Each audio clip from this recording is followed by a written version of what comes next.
Alors, bienvenue tout le monde. Je change de réseau. Hop, voilà. C'est bon. Je pense que ça marche. Voilà. Alors, est-ce que tout le monde est là aujourd'hui? Est-ce que tout le monde est là aujourd'hui? Comment... attendez, je regarde juste. Nous sommes là, nous sommes en direct, les amis. Nous sommes là, nous sommes en direct. On va se mettre en public, allez, on se met en public. C'est pas en public. On se met en public, allez, que les messages passent, que ça circule. Que les messages passent, que les choses circulent. Voilà, les amis. Nous sommes ici. Bienvenue tout le monde. Bienvenue les gens. Merci à vous tous d'être là aujourd'hui. Alors je vais attendre un petit peu que les gens se pointent, il est 14 h. Alors oui, il y en a qui travaillent, donc c'est pas forcément le meilleur moment pour faire un live. Mais voilà, on va pas se laisser abattre. Il n'y a pas de souci. Alors, hop. Donc je vais continuer. Je vais continuer un petit peu de faire ce que je suis en train de faire en ce moment. J'espère que vous allez tous très bien. Merci à vous tous d'être là sur ce live aujourd'hui. Simplement pour un sujet, ma foi, fort intéressant. Qu'en dites-vous? Bon, alors attention, l'heure est grave. Sans lettres, bien évidemment. J'avais simplement envie, voilà, de vous emmener dans cette direction, dans la direction du mal-être, dans la direction de cette fameuse dépression, dans cette direction... ou quand ça va plus du tout, mon Dieu, mon Dieu, mon Dieu, mon Dieu, mais que faire? Que faire? J'avais simplement envie, les amis, de vous emmener dans cette direction pour dédramatiser un petit peu le dossier, n'est-ce pas? Et aller regarder un petit peu, justement, qu'est-ce que ça veut dire tout ça? Interprétons, mes consciences me disent, Angélique, interprétons un petit peu tout ça, allons définir, allons traduire ce que nous ressentons et ce qui se passe quand, justement, la dépression, le burn-out se pointe à notre porte. Pour celles et ceux qui ne me connaissent pas encore, eh bien, chers amis, nous allons apprendre à nous connaître. Je m'appelle Angélique et je suis une accompagnante de l'âme, de l'être humain, hein, surtout de l'être humain quand même, parce que l'âme, à la limite, elle fait son bout de chemin, mais l'être humain, il a besoin qu'on lui file un petit coup de main. Donc Angélique, elle est là pour vous accompagner sur votre chemin, sur votre sphère de vie, votre sphère aussi d'énergie, bien évidemment. Je suis là pour vous aider à y voir un petit peu plus clair dans votre existence. J'accompagne les gens en thérapie familiale. Qu'est-ce que ça veut dire? Ça veut dire qu'on travaille sur son histoire, on travaille sur ses blocages de vie, on travaille sur son couple, on travaille sur ses enfants, on travaille sur ses croyances, on travaille sur tout ce qui nous emmerde, disons-le clairement. Et aussi en voie professionnelle, je vous aide à créer des projets professionnels sur mesure qui vous ressemblent pour vous aider à trouver votre place dans cette fameuse matérialité. Et Angélique, elle utilise quoi? Elle utilise ses ressources intérieures, elle utilise sa compassion, son empathie pour pouvoir me connecter à vous, donc ma sincérité bien sûr. J'utilise aussi mon intuition, mon sens intuitif inné qui est de plus en plus costaud, qui me permet de plus en plus de canaliser des messages beaucoup plus fluides, beaucoup plus précis, beaucoup plus fins, de travailler beaucoup plus en profondeur dans les histoires de chacun. Et bien évidemment, c'est de la broderie. Au bout d'un moment, on fait de la broderie. Voilà, vous me dites, Angélique, je suis bloquée là-dessus, je comprends pas, qu'est-ce qui se passe? Angélique, elle est partie dans les couloirs du temps et elle voyage dans vos souvenirs, dans votre histoire de famille. C'est un échange entre vous et moi. Il n'y a pas de magie, ça n'existe pas. Le seul magicien, c'est vous. Voilà, la seule magie, c'est celle qui est à l'intérieur de nous. Et c'est justement pour ça aussi que j'avais envie d'aborder ce sujet. Parce que le burn-out, la dépression, eh oui, on y passe tous. Et oui, même ceux qui disent que c'est pour les tarés, même ceux qui disent que c'est que pour les faibles, même ceux qui disent que de toute façon, voilà, la dépression, automatiquement, c'est catalogué cas social qui profite du système. Voilà, hein, je peux vous garantir que quand on y met un peu le nez, c'est autre chose. Pour les personnes qui le souhaitent, j'ai également un site internet et un blog. Et je vous encourage justement à aller regarder sur mon blog. J'ai fait un article sur le burn-out et la dépression et je vous encourage à le partager autour de vous. Et parce que ça peut parler à certains. Alors dans les articles que j'écris, c'est écrit d'une manière où justement ça a aussi pour objectif de s'adresser à votre inconscient. Donc si des fois vous ne comprenez pas certaines phrases, certaines formules, c'est pas grave, tant que ça parle à ce qu'il y a derrière. Angélique est une traductrice de l'inconscient. Mon rôle, c'est justement d'aller traquer l'inconscient, c'est-à-dire d'aller le débusquer. Hein. L'inconscient, il se cache. Je joue à cache-cache avec vous. C'est d'aller traquer et débusquer toutes les croyances inconscientes et de les faire switcher dans l'autre sens, de les démasquer et de leur expliquer le nouveau programme que vous avez envie d'installer dans votre vie. Un programme inconscient vous bloque dans votre évolution personnelle et votre évolution aussi peut être étoilée, spirituelle. Et travailler sur son inconscient permet de démonter tout le schéma de conditionnement que vous avez reçu depuis votre naissance, voire bien avant.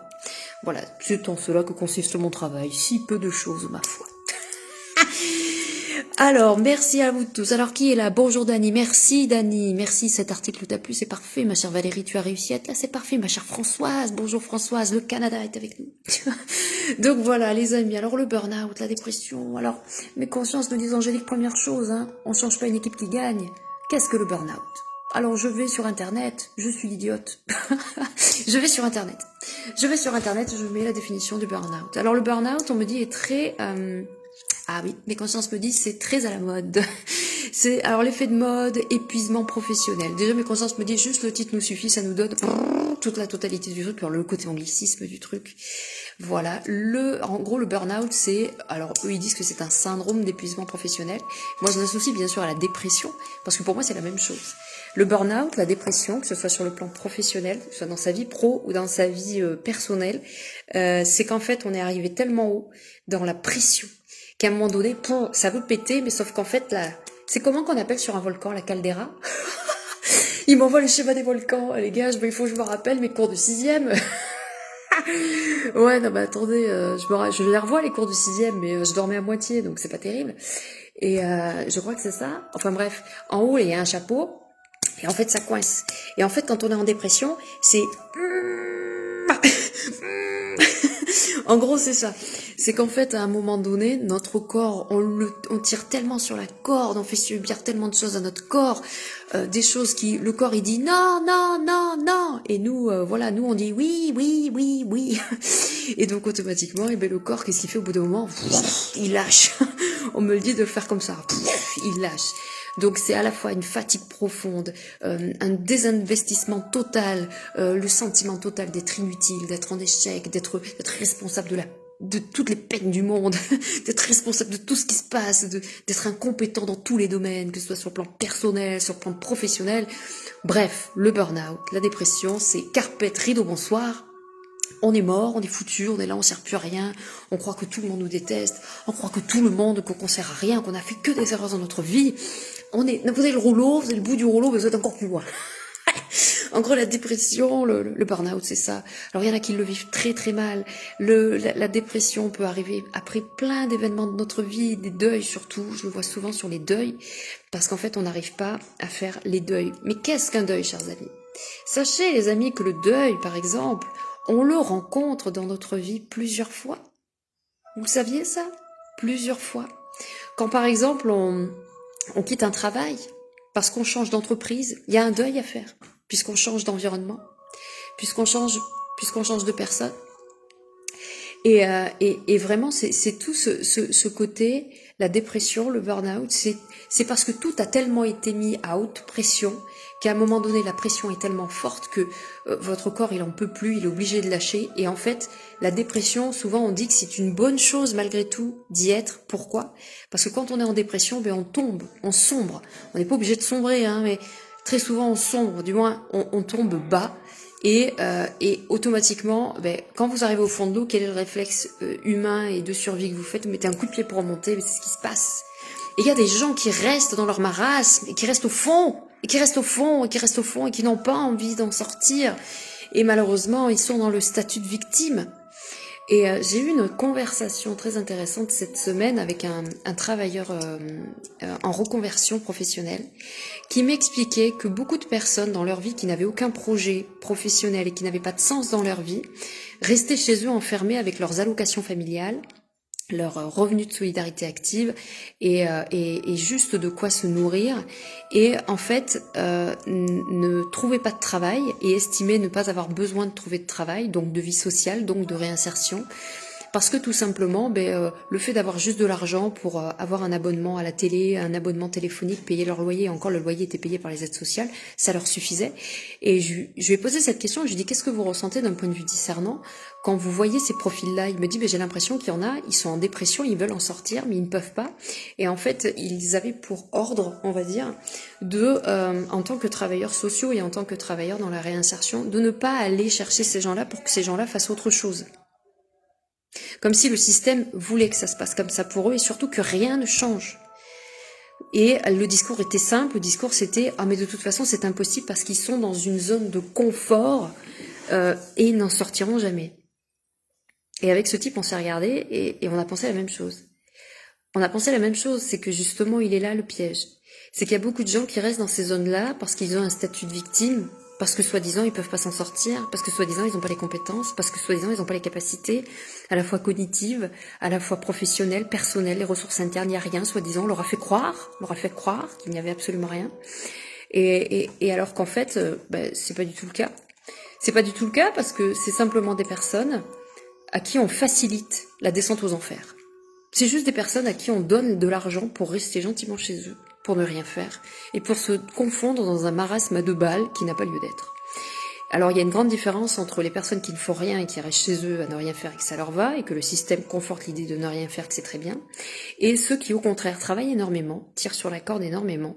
Alors à la fois travaillent énormément, mais à la fois aussi s'occupent autour d'eux, dans leur famille, dans leur vie, de beaucoup, beaucoup, beaucoup de choses. Bonjour Laetitia, je te remercie d'être là.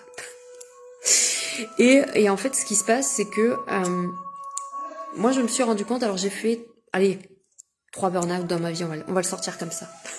3 niveaux dépressifs, 3 burn-out, 3 expériences compliquées qu'on pourrait associer à un burn-out, d'accord? Et je vous encourage d'ailleurs à aller sur mon blog pour regarder l'article que j'ai écrit sur ça, parce que j'explique justement les 3 transitions. Pour moi, ce sont des transitions de vie. Le burn-out, la dépression, quand elle s'invite à votre porte, limite, il faut la moucher, il faut l'accueillir comme ça en lui disant « Je te remercie de venir me montrer qu'il faut que je me bouge le cul. Je te remercie de me montrer que quelque chose ne va pas. Je te remercie de me montrer que je dois aller ailleurs, que je dois bouger, que je ne peux pas rester ici. » Alors, il y a des gens qui vivent des dépressions suite à la perte d'un proche, suite à un traumatisme extrêmement violent qu'ils ont vécu, des agressions, tout un tas de choses. Donc les chocs post-traumatiques font aussi partie de la dépression, font aussi partie de beaucoup de choses. Et en fait, quand mes consciences m'ont montré un autre regard sur ces phases de vie, j'ai dit, mais mon Dieu, c'est tellement plus gratifiant de le regarder de cette manière-là plutôt que de se morfondre dans le marasme de la victime. Bien évidemment que nous pouvons accueillir cette victime en nous. Nous avons tous à l'intérieur de nous les 3 archétypes que tout le monde parle en disant qu'il faut fuir ces archétypes-là. Le bourreau, le sauveur et la victime sont en chacun de nous, chers amis, d'accord? Donc quand vous êtes dans une triangulaire, arrêtez d'aller voir des gens, des médiums à la con, pour vous payer des rituels à la con, pour couper des liens. Mettez-vous une bonne paire de claques, prenez un papier et un stylo et allez prendre vos responsabilités. Et là, je vous engueule. Parce que mes consciences me disent, Angélique, tant que les gens n'iront pas chercher à l'intérieur de ces fameuses parts ombrageuses, vous savez, tous ces gens qui disent, oh là là, moi je suis dans ma nuit noire de l'âme. Ça, c'est pareil. Allez voir un petit peu vos parts ombrageuses, égales, blessées, égales, souffrantes. Celles qui en ont pris plein la gueule, celles qui se sont crues vulnérables, celles qui se sont laissées marcher sur les pieds, celles qui n'ont eu qu'une envie, c'est d'aller dire aux gens comme ça, et qui finalement ont décidé de dire amen et de dire oui à la maltraitance, de dire amen et de dire oui pour sauver les gens. Voilà, c'est par là qu'il faut aller voir. Ce sera beaucoup plus gratifiant pour vous d'aller voir ces parts ombrageuses en souffrance qui ne sont autres que vous-même, plutôt que d'aller voir des gens ou d'aller faire des rituels à la con avec les bonhommes allumettes et les machins et les trucs. Ça, non, d'accord ? Tout dépend de vos programmes inconscients. Je le répète, 90 voire 95% de notre système aujourd'hui de croyances et d'actions dépend de nos croyances inconscientes. C'est-à-dire que si à 5% vous avez envie de vous sortir d'un marasme, vous avez 95% de votre système qui vous dit non. Je vous fais le topo. En gros, c'est ça. Et c'est guidé par quoi? C'est simplement guidé, si vous voulez, par vos traumatismes, par vos chocs, par votre éducation, par tout ce que vous avez vécu, par tout ce qui a été souffrant et douloureux qui dirige votre vie. Alors mes consciences m'expliquent, me disent, en fait, il faut imaginer que c'est comme un œuf. Ça, je le sors souvent, cet exemple. Dès que vous vivez un choc, un traumatisme, ou dès que vous vivez une pression extrêmement forte, il y a un morceau de cet œuf qui s'en va dispersé dans l'univers. Et ce morceau de cet œuf, en fait, il est dans l'univers, il reviendra pas. Voilà, il est parti. Et en fait, il reste un trou. Et ce trou, il va falloir le combler. Sauf que qu'est-ce qui se passe? Il y a une croyance qui va se mettre à ce niveau-là. Si par exemple, vous êtes au travail, et que vous êtes la bonne patte, et que tout le monde vous aime parce que vous êtes celui qui rend service, tout le monde vous aime parce que vous êtes celui ou celle qui fait plus d'heures que les autres et qui va saboter ses vacances parce que plein de gens demandent des services dans tous les sens. Si vous êtes ce genre de personne qui comment dirais-je, qui, eh bien oui, c'est vraiment ça, qui ne savent pas dire non finalement. Que tout le monde dit, oh là là, mais franchement, t'exagères. Oh là là, mais franchement, mais tu sais pas dire non. Oh là là, mais franchement, ceci. Oh là là, mais franchement, cela. Toutes ces personnes qui vous jugent parce que vous êtes dans cette posture de ne pas pouvoir faire autrement. Eh bien, dites-vous que le petit morceau qui manque là, c'est parce qu'à un moment donné, il y a une carence qui s'est barrée. Vous avez vécu un événement quand vous étiez peut-être plus jeune ou pas forcément. Peut-être aussi un événement dans votre vie d'adulte. D'accord? Une dispute où quelqu'un vous a fait culpabiliser d'avoir juste une seule fois pensé à vous et vous avez pris ça comme un jugement et du coup, vous vous êtes dit, ben, plus jamais ça, cette petite part disparaît. Et à la place, il y a une croyance qui s'installe et qui dit, par exemple, eh bien aujourd'hui, tu vas plus jamais dire non parce que quand tu dis non et quand tu penses à toi, tu passes pour un égoïste, tu passes pour un salaud. Donc aujourd'hui, tu vas te sacrifier pour les autres parce qu'on doit dire de toi que tu es quelqu'un de bien. Et donc, qu'est-ce qui va se passer? Cette personne-là va passer son temps à aller aider les autres et elle va s'épuiser pendant de nombreuses années et ne va faire que ça. Elle ne va faire que ça. Elle ne va. Oula, je vais être obligée de changer d'endroit parce que j'ai mon beau-fils qui joue aux jeux vidéo et il parle extrêmement fort. Et je ne sais pas où je vais me mettre du coup. Et donc en fait, le truc qui se passe, si vous voulez, c'est que, eh bien, cette personne-là, elle va passer son temps à aller quelque part se sacrifier un petit peu pour les autres. Et il y a plein de gens autour qui vont aller lui donner la leçon. Il y a plein de gens autour qui vont aller lui dire, ah oui, mais t'exagères. Ah ben oui, mais t'es pénible parce que là, sur ce coup-là, t'avais dit que tu serais là et finalement tu l'es pas. Ah ben oui, mais t'es toujours en train de te plaindre parce que t'es fatigué. Ben t'as qu'à leur dire non. Et patati et patata. Et en fait, on se rend compte de quoi? Quand on a un regard un petit peu plus discernant, on va se rendre compte que finalement, cette personne, en fait, elle peut pas faire autrement. Et même si cette personne, elle vit, imaginons, à un moment donné, la vie va l'accompagner. Hein. À un moment donné, la vie va lui donner des événements. Et c'est pour ça que parfois, les accidents arrivent. C'est pour ça aussi que parfois, les licenciements arrivent. Que parfois, les accidents arrivent et que parfois, la dépression, le burn-out se pointe. Justement pour montrer à la personne qu'il est grand temps de changer de posture. D'accord ? Et souvent les personnes, en fait, elles ne veulent pas entendre parler du burn-out et de la dépression. Pourquoi? Parce que quand on regarde bien notre société merveilleuse dans laquelle nous vivons depuis tellement longtemps, le burn-out, la dépression, c'est extrêmement mal vu. Regardez quand vous êtes dans le monde du travail et que vous dites aux gens que vous prenez 3 semaines de vacances parce que vous êtes en dépression. La première chose que les gens vont faire, c'est qu'ils vont vous juger parce que vous les lâchez, parce que vous n'êtes pas là, et parce qu'ils vont surtout voir de vous quelque chose que très souvent on refuse de montrer, c'est la part vulnérable. La part vulnérable, les gens refusent de le voir, parce que déjà quelque part, qu'est-ce que ça veut dire? Si on utilise l'effet miroir, ça veut dire que la personne qui est en face de vous va aussi se rendre compte qu'elle peut être aussi vulnérable et qu'elle peut être aussi à votre place.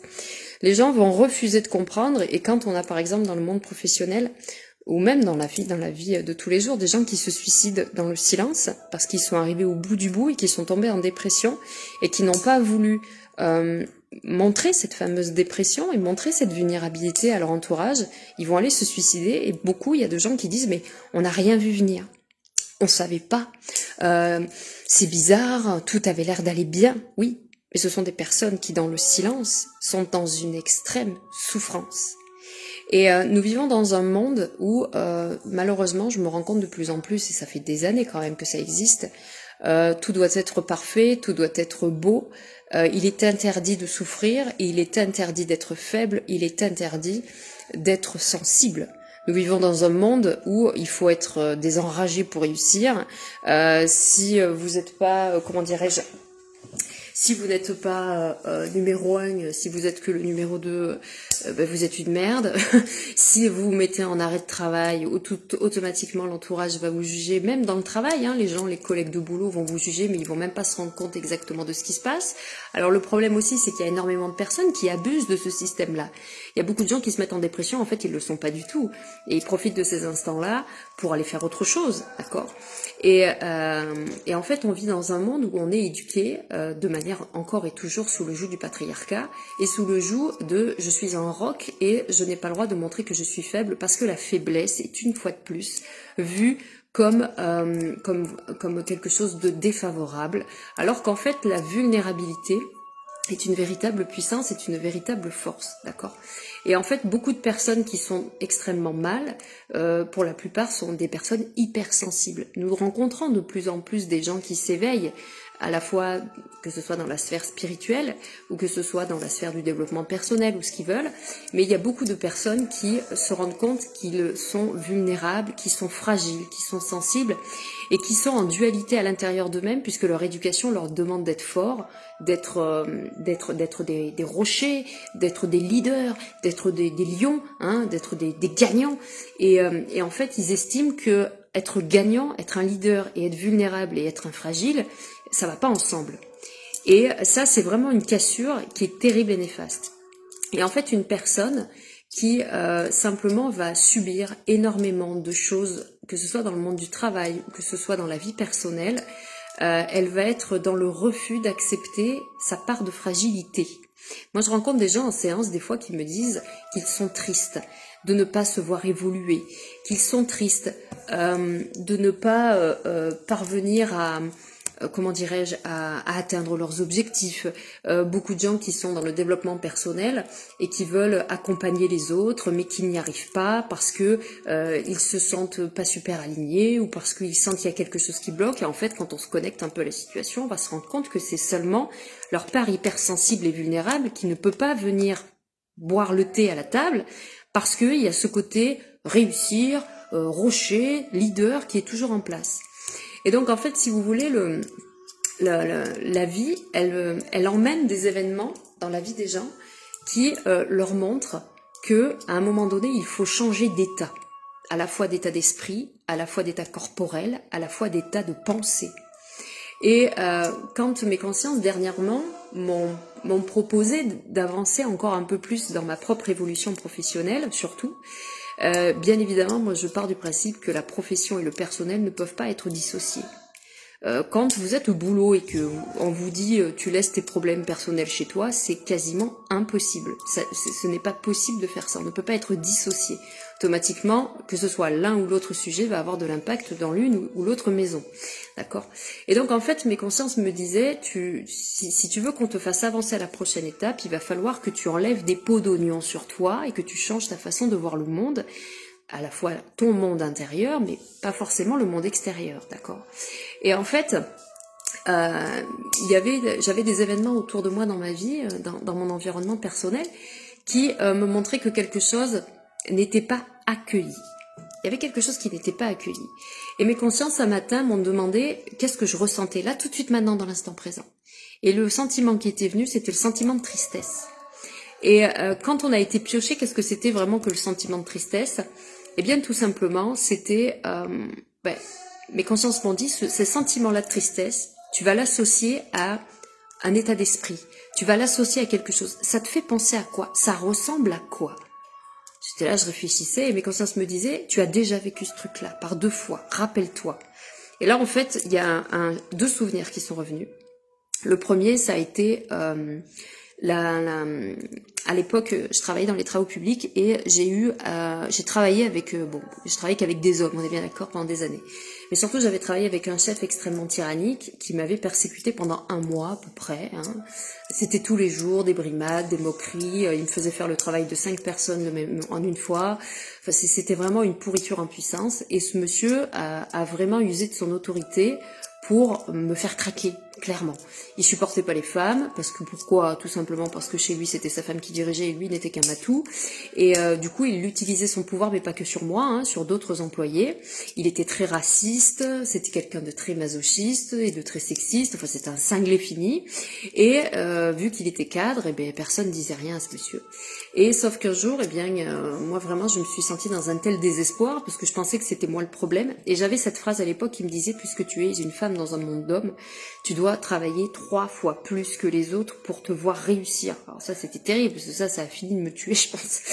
Et en fait un matin quand je suis allée travailler, j'avais 2 options, soit je rentrais chez moi, soit je me prenais un arbre. Bon, j'ai préféré la deuxième. Et j'ai eu la chance que le père de mon fils m'ait amené au médecin pour que ce médecin puisse diagnostiquer une dépression réactionnelle. Et le mot dépression, quand je l'ai entendu, et mes guides, mes consciences m'ont fait revivre cette scène pour que j'accueille ce mot, j'avais honte. J'avais honte parce que je me suis dit, dans ma famille, on n'est jamais en dépression. Oh, mes consciences m'ont dit sans déconner. Mes consciences m'ont dit, franchement, t'exagères. Parce que dans ta famille, il y a plein de gens qui sont en dépression sans s'en rendre compte. C'est juste qu'ils mettent pas le mot là-dessus. Mais il y en a, ça fait des années qu'ils vivent en dépression. Et en fait, c'est vrai que moi, j'ai été éduquée dans une famille où travailler avec 2 pieds cassés, c'est la priorité. Donc, automatiquement, s'arrêter parce que le corps lâche et parce que le cerveau lâche, c'est pas normal. Ça veut dire que tu es nul, ça veut dire que tu vaux pas le coup, ça veut dire que tu es mauvais, alors que quand même, depuis 2 ans maintenant, ma famille me montre que chez nous, on travaille jusqu'à en mourir. Et ça, c'est pas cool. Donc, il fallait vraiment aller poser déjà le premier mot là-dessus. Et mes consciences m'ont dit, qu'est-ce qui s'est passé après ? Et c'est vrai qu'après avoir vécu cette dépression, qui a été très très mal accueillie d'ailleurs par mon directeur, hein, mon directeur n'a pas voulu entendre cette histoire et a estimé que je n'étais qu'une menteuse. Et la plupart des hommes de cette entreprise, certains me soutenaient et voulaient m'accompagner pour aller dénoncer justement ce qui s'était passé. Et ce que j'ai trouvé extrêmement rigolo, c'est le jour de la réunion où justement on devait aller dénoncer cette histoire, j'étais toute seule. Voilà.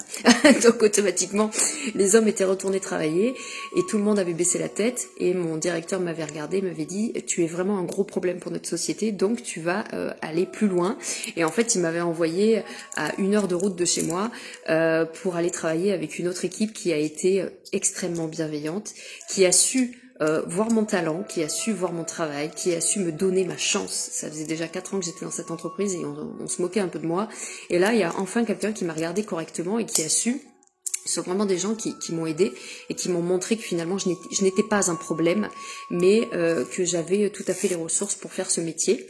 Et c'était une période où j'étais heureuse dans ce boulot. Et ça m'a beaucoup plu. Je pense que j'ai plus appris avec ces gens-là en 6 mois que en 8 ans dans cette entreprise.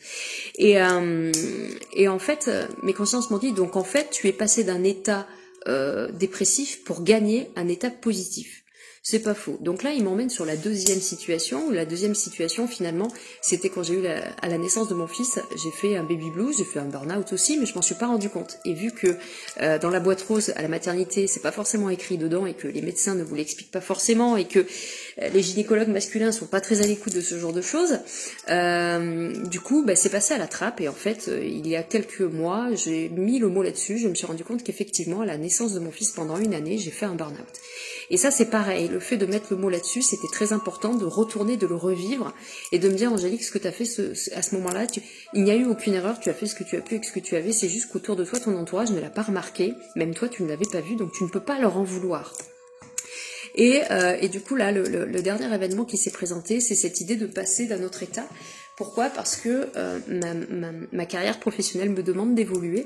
Et donc, automatiquement, mes consciences me disent, puisque ta carrière demande à évoluer, il faut que ton être évolue aussi. Puisque tu vas accompagner de plus en plus de personnes sur des sujets de plus en plus profonds. Et je me rends compte sur ces dernières semaines, la plupart des personnes qui viennent me voir, on est vraiment sur des sujets très profonds. Et les messages sont tellement profonds, tellement lointains. Les séances sont beaucoup plus riches que d'habitude. De plus en plus, en 1 heure, je suis impressionnée de tout ce qu'on peut savoir. Même eux n'ont même pas le temps de noter. C'est pour dire, des fois, il y a des gens, ils sont là, Angélique, j'ai plus de feuilles. Oui, non, mais moi, je peux pas m'arrêter. Et donc, du coup, c'est juste génial. Et en fait, toute cette profondeur, mes consciences me disent, il faut aussi que tu continues à faire ce travail de toi-même, d'aller comprendre ton histoire et d'aller poser les mots là-dessus. Et en fait, ils m'ont amené sur une dernière expérience là qui était chouette, où en fait, on m'a expliqué justement le rôle de notre entourage quand on est dans ce burn-out, dans cette dépression. Et j'ai eu une séance cette semaine hyper enrichissante avec une personne qui m'expliquait ça, justement, qui me disait qu'elle se sentait seule, qu'elle se sentait triste et que dans sa famille, elle se sentait incomprise et que dans sa famille, elle pensait ne pas avoir le même langage que les autres. Et en fait, je lui expliquais qu'il fallait qu'elle montre sa vulnérabilité à sa famille, et c'est un message qui était déjà sorti sur plusieurs séances, et elle me dit, mais le seul moment, la seule fois où j'ai expliqué à une amie que j'étais mal, qu'elle m'a demandé ce que je voulais, je lui ai dit que j'avais besoin d'aide, elle n'est plus revenue vers moi. Et sur le moment, j'étais là, je me dis, mais pourquoi il lui arrivait ça? Et mes consciences me disaient qu'en fait, nous n'avons pas, quelque part, le droit, entre guillemets, de forcer notre famille à accepter notre condition. C'est-à-dire que quand j'ai une amie dernièrement qui me disait qu'il était nécessaire de s'effondrer devant sa famille pour que notre famille prenne conscience de notre mal-être. Et moi, ça me parlait pas du tout. Et je me suis dit, moi, quand une personne de mon entourage vit une adversité, vit une complexité ou vit quelque chose, et qu'elle me partage toutes ses souffrances, pas un instant, cette personne ne va peut-être se demander si moi j'ai envie d'entendre ses souffrances. Et du coup, je me suis dit, Angélique, est-ce que tu as vraiment obligation d'aller t'effondrer devant tes proches et de montrer à tes proches que t'es pas bien, que si, que là? Et j'ai écouté en fait ce que ça me faisait. Et je me suis rendu compte que dans ma tête, ça me racontait tout un tas d'histoires. Et du coup, je me suis dit, ce qu'il faut que je change, c'est mon regard. Parce qu'en fait, le fait d'être dans un sentiment de dépression, ou dans un sentiment de burn-out, et d'être dans un sentiment de borderline, c'est comme si on était responsable de toute la misère du monde. C'est parce que on se sent vulnérable, on se sent coupable d'énormément de choses. Et notre entourage, en fait, l'univers joue avec nous, bien évidemment, hein. Puisque je me sens être une merde, puisque je me sens être coupable, puisque je me sens ne servir à rien, l'univers va m'envoyer des acteurs dans ma vie pour me montrer qu'effectivement je sers à rien. Donc, qu'est-ce qui va se passer? On va avoir un entourage qui va être peut-être négligent sur le plan affectif, qui va peut-être être sévère, qui va peut-être être très fermé, et on va estimer de notre regard, dans notre état dépressif, que c'est de notre faute, que c'est à cause de nous. Et le petit vélo, il va tourner dans la tête, et on va s'imaginer que on n'est qu'une merde, et que de toute façon on mérite pas, et que de toute façon notre château de cartes va s'effondrer, et qu'on va finir seul, et patati patata. Ça peut durer 1 heure, ça peut durer une journée, ça peut durer 1 mois, ça dépend. Et en fait, mes consciences m'ont dit, et si tu acceptes simplement que là, le sentiment que tu ressens en ce moment n'a rien à voir avec les gens qui sont en face de toi, mais c'est que simplement une histoire entre toi et toi. Est-ce que tu penses très sincèrement que là, aujourd'hui, tu es dans un état de dépression? Et là, quand j'ai regardé ça, ils m'ont renvoyé sur les 2 autres événements. Ils m'ont fait le parallèle entre les sentiments que j'ai ressentis sur les 2 autres précédents événements, qui étaient exactement les mêmes que les sentiments que je ressentais dernièrement. Et du coup, mes consciences m'ont dit, est-ce que tu acceptes de reconnaître que tu es en dépression et en burn-out? Et là, dans ma tête, je me suis dit, mais je suis pas en burn-out. Parce qu'en fait, notre société, qu'est-ce qu'elle nous dit? Prenez Wikipédia, hein. Burn-out. Syndrome d'épuisement professionnel. Donc en fait, on estime que le burn-out, ça s'arrête à la case pro. Voilà. Et ça vous met toute une liste des soi-disant symptômes. Voilà. La dépression, c'est pareil, hein. On va vous dire que c'est souvent à la fin d'un deuil, après une séparation, nanani, nanana. Alors qu'en fait, mes consciences me disaient que le burn-out et la dépression demandent vraiment à être rectifiés au niveau de leur syntaxe, de leur nature en tant que mot. Voilà, c'est ça qu'on me dit, de nature en tant que mot. Pourquoi? Parce qu'en fait, mes consciences me disaient, t'es en train de changer de vibration, t'es en train de changer de cap de vie, t'es en train de passer d'un plan à un autre. Pour évoluer sur le plan professionnel, tu as appris énormément de choses sur ces dernières années. On te demande de regarder dans le rétroviseur et d'aller voir tout ce que tu as accompli. Pose-toi 5 minutes, regarde tout ce que tu as accompli, tout ce que tu as accompli de bien. Regarde tes réussites.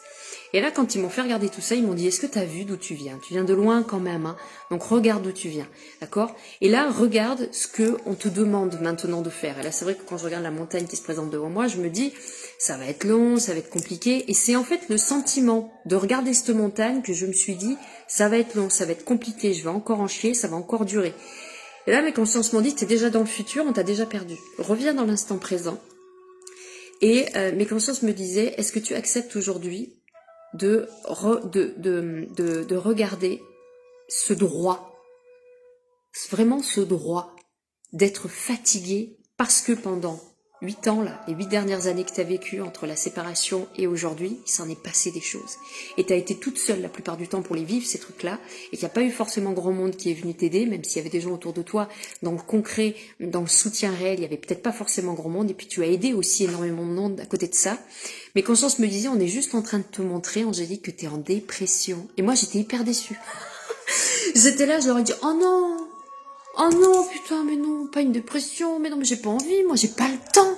Et ils me disent, mais Angélique, la dépression, t'es pas obligé de le vivre comme on le dit sur Wikipédia, t'es pas obligé de la vivre avec à pleurer tous les jours, à te sentir comme une merde, à prendre des anxiolytiques et des antidépresseurs. Qui a dit qu'une dépression, ça devait se vivre comme ça? C'est quoi une dépression? C'est quand ton corps est arrivé en pression et qu'il n'arrive plus à dépressuriser. Mes consciences me disent, c'est juste que tu es en train de faire un pas extrêmement sage vers un autre niveau d'existence. Et c'est pour ça que quand vous regarderez, pour ceux qui ne l'ont pas encore vu sur l'article que j'ai écrit sur mon blog, mes consciences me disaient, avant de finir la connexion avec eux, ils me disaient que justement le mot burn-out ou dépression n'était pas approprié en fait dans certains cas de figure. Ils m'expliquaient que nous sommes tous appelés plusieurs fois dans notre vie à avoir ce cap d'existence, de changer d'existence, d'accord, de faire ce pas extrêmement sage vers une nouvelle existence, exactement, Dani, pour ouvrir une autre porte, d'accord. Et mes consciences me disaient en fait que dans le collectif, dans la famille, dans le monde professionnel, le mot dépression n'est pas bien vu.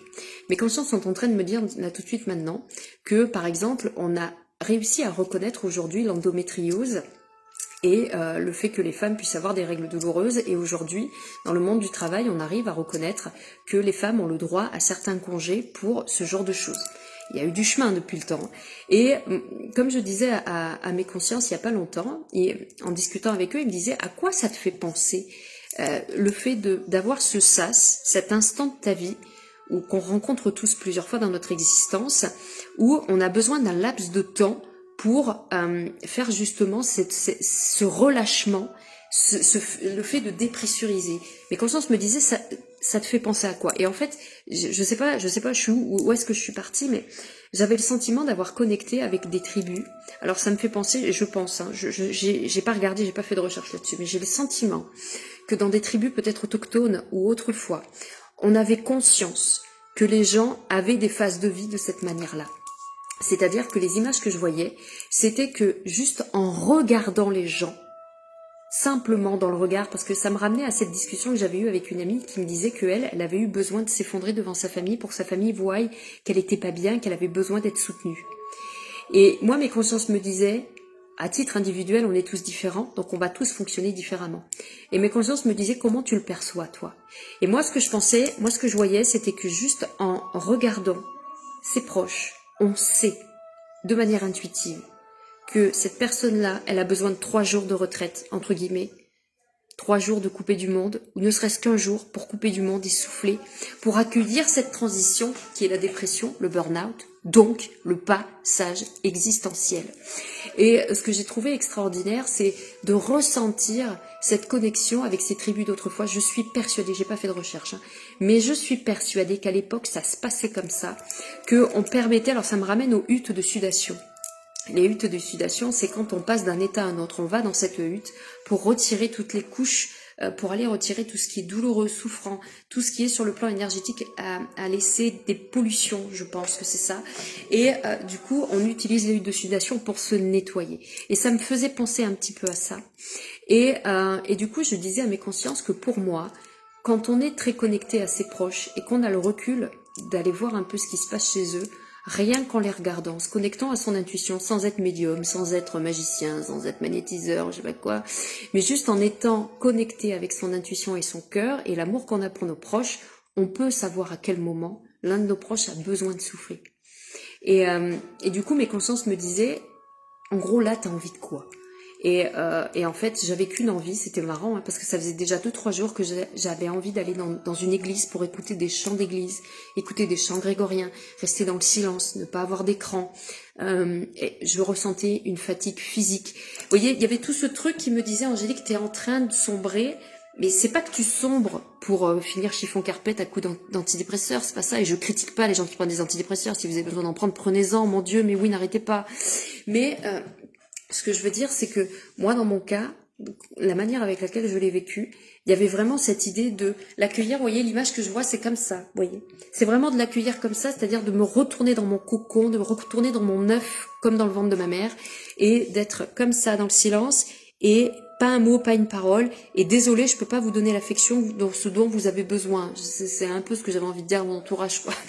Et j'ai l'impression que on a la possibilité de savoir quand l'un de nos proches est dans cet état.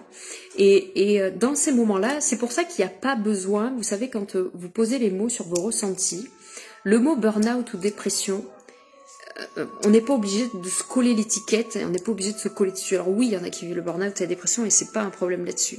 Mais ceux qui ressentent un sentiment similaire, mais qui pensent aussi peut-être que ça n'est peut-être pas forcément ça, qu'il y a autre chose et que ça ne va pas durer, eh bien moi mes consciences me disaient de changer le terme et d'appeler ça le passage existentiel, hein, les ciels, avec l'existence du ciel.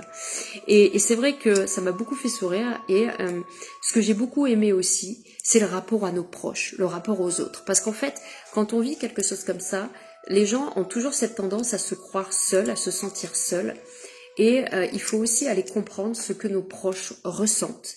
Moi, je me suis rendu compte que le frigo se réveille, que les personnes autour de moi ne pouvaient peut-être pas forcément comprendre, tout simplement parce qu'elles n'avaient pas les capacités émotionnelles de le ressentir. C'est-à-dire que ne blâmez pas vos proches. Ne soyez pas en colère contre les gens autour de vous s'ils ne sont pas là présents pour vous ramasser. Mais parce que tout simplement, ils n'ont pas la capacité émotionnelle, ils n'ont pas la force physique, ils n'ont pas les mots pour vous accompagner, vous aider. C'est pour ça que des gens comme moi et des gens comme plein d'autres, nous sommes là. Et vous ne pouvez pas blâmer vos proches non plus de ne pas être présents pour vous aider. Même quand l'un de vos proches, par exemple, ne vous donne pas cette affection que vous recherchez, allez voir un petit peu comment lui, à votre place, vivre le truc. Et déjà lui ou elle, comment est cette personne dans son existence et dans sa vie, comment est-ce qu'il le vit au quotidien.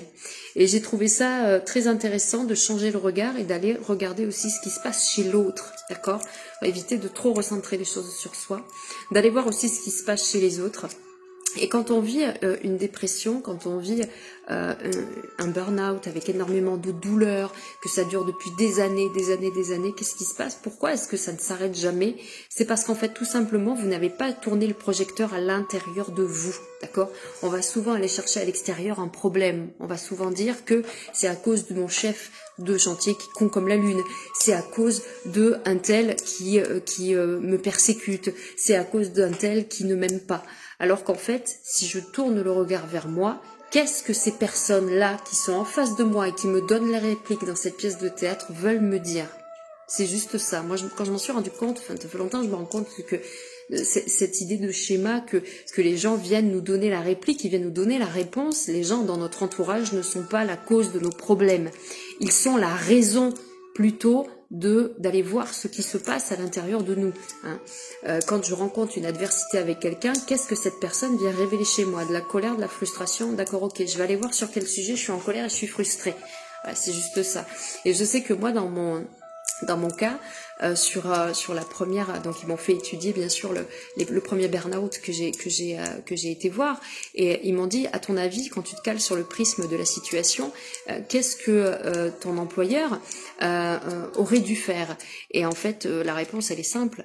Mon employeur, qu'est-ce que ça l'aurait obligé à faire? Aller regarder la vérité, aller regarder effectivement que cet homme persécutait tout le monde, et il aurait fallu aller le licencier, ça aurait été un bordel monstre, ça aurait été un foin pas possible.